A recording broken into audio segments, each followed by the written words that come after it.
যে অস্থিরতা দেখা দিয়েছিল তার প্রেক্ষিতে অর্থমন্ত্রী মন্তব্য করেন। ক্ষুদ্র মাঝারি শিল্প ফাউন্ডেশনের উদ্যোগে জাতীয় এসএমই নারী উদ্যোক্তা পুরস্কার বিতরণ অনুষ্ঠানে মন্ত্রী কথা বলেন। তিনি বলেন, সৃজনশীল শিল্প খাতে এসএমই গুরুত্বপূর্ণ ভূমিকা পালন করছে, কিন্তু যারা এসএমই টাকা পুঁজিবাজারে বিনিয়োগ করছে তাদের অতি মুনাফা করার মানসিকতা ত্যাগ করতে হবে।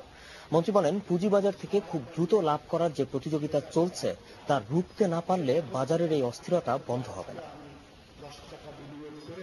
কালকে সেখানে 12 টাকা পাবো বলে আমাদের উচিত চক্রান্তকারীদের সকলে চেনেন, পরিচয় জানেন, তাদের কি করে নিয়ন্ত্রণ করা যায়, তাদের কিভাবে বসে আনা যায় সেই চেষ্টা আপনাদের করতে হবে। আমার দুঃখ যে এসএমইর কিছু লোকজন সেই পথে ভুলে চলে গেছেন।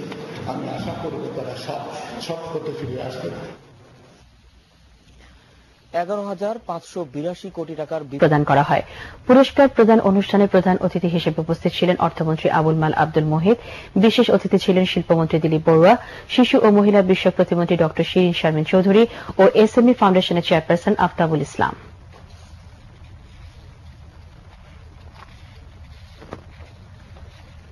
নারীদের অধিকার সমুন্নত রাখতে এবং তাদের উন্নয়নের মূল ধারায় নিয়ে আসতে সরকার বিভিন্ন পদক্ষেপ গ্রহণ করেছে।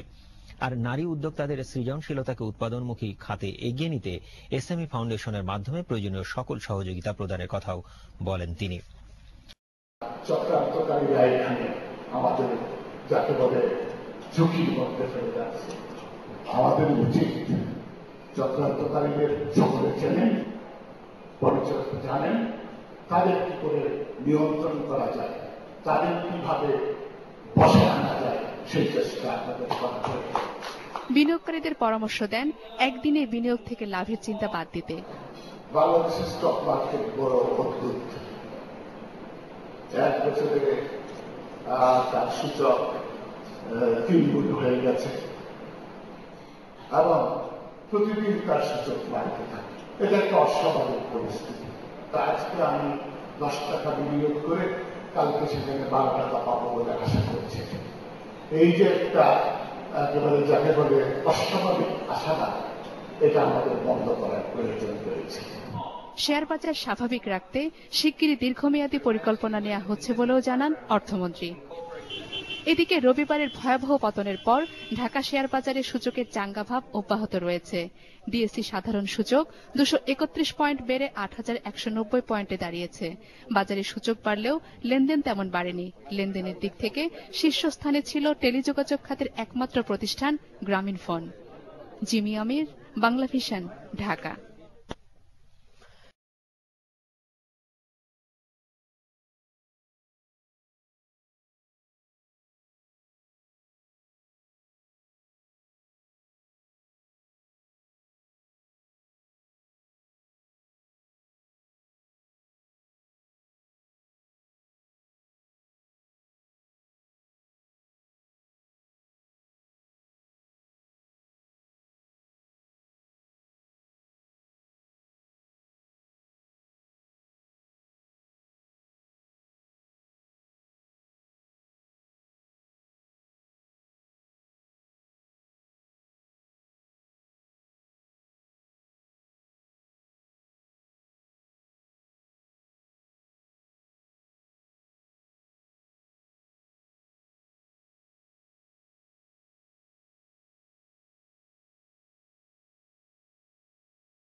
না করার আহ্বান জানান অর্থমন্ত্রী। এসএমইর জন্য যারা কিছু সহায়তা নিয়েছেন সেটা তারা স্টক মার্কেটে ব্যবহার করছে। বাংলাদেশের স্টক মার্কেট বড় অদ্ভুত। এক বছরে তার সূচক 3 গুণ হয়ে গেছে এবং প্রতিদিন তার সূচক বাড়তে থাকে।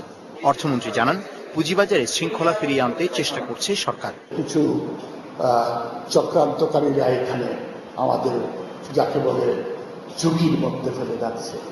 আমাদের উচিত চক্রান্তকারীদের সকলে চেনেন, পরিচয় জানেন, তাদের কি করে নিয়ন্ত্রণ করা যায়, তাদের কিভাবে বসে আনা যায় সেই চেষ্টা আপনাদের করা প্রয়োজন। ক্ষুদ্র ও মাঝারি শিল্পে অবদানের স্বীকৃতি হিসেবে যশোরের মায়া, ঢাকার শোভা ও সিলেটের উইমেন্স ফ্যাশন ওয়ার্ল্ডের স্বর্ণলতাকে জাতীয় এসএমই নারী উদ্যোক্তা পুরস্কার দেওয়া হয়। Masrur Shakir, channel I, Dhaka. Foundation আয়োজিত নারী উদ্যোক্তা পুরস্কার বিতরণী অনুষ্ঠানে বক্তব্য রাখছিলেন অর্থমন্ত্রী। কারো নাম উল্লেখ না করে অর্থমন্ত্রী বলেন, কারা শেয়ার বাজারে চক্রান্ত করে তা সবাই জানেন। এখন সময় এসেছে এদের প্রতিরোধ করার। অর্থমন্ত্রী অভিযোগ করেন, এসএমই খাতে দেয়া ঋণেরও একটা বড় অংশ পুঁজিবাজারে বিনিয়োগ করা হয়েছে। তিনি ক্ষুদ্র ও মাঝারি বিনিয়োগকারীদের পুঁজিবাজার থেকে বিনিয়োগ প্রত্যাহার জানিয়ে বলেন, এতে বাজার কিছুটা স্বাভাবিক হবে। কিভাবে আশাবাদ সৃষ্টি হচ্ছে এটা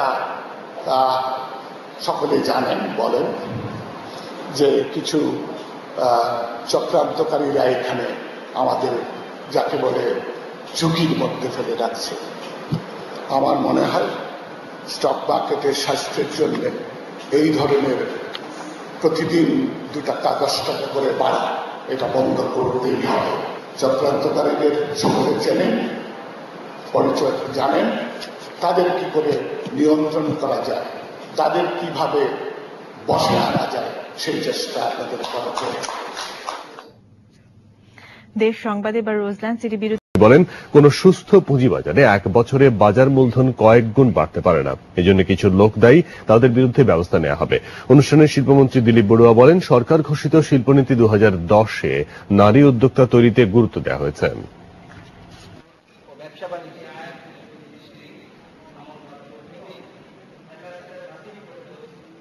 স্টক মার্কেটে ভাঙচুর করে কি লাভ আছে? আপনার তো কোনো সুযোগ হয় না।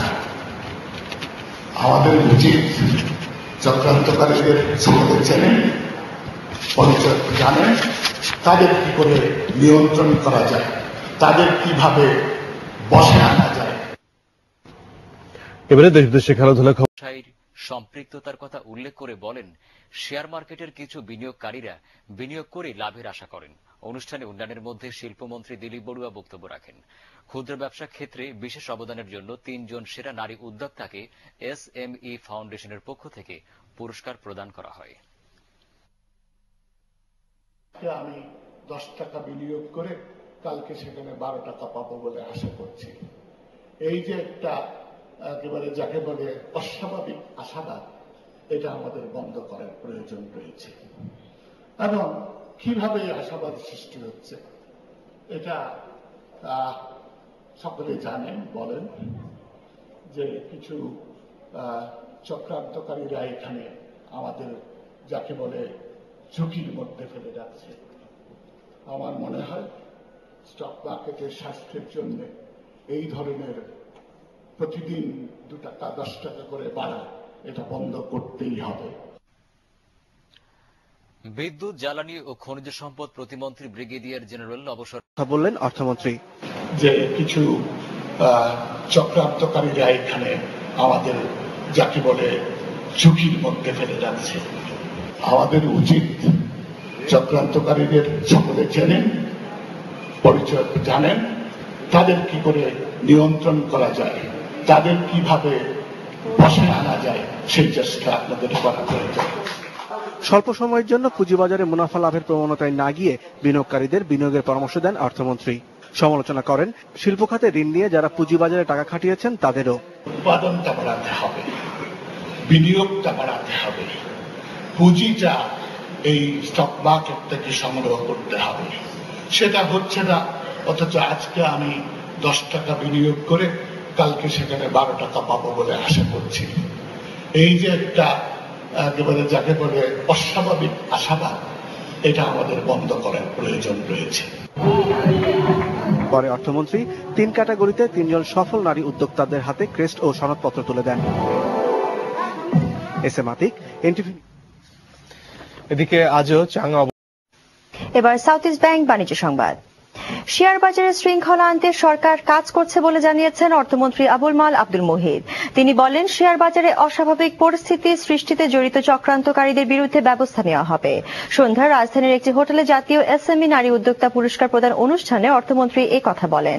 এবছর ক্ষুদ্র ও মাঝারি শিল্পে অবদান রাখায় সেরা নারী উদ্যোক্তারা হলেন রোকসানা আক্তার, তনুজা রহমান ও স্বর্ণলতা রায়।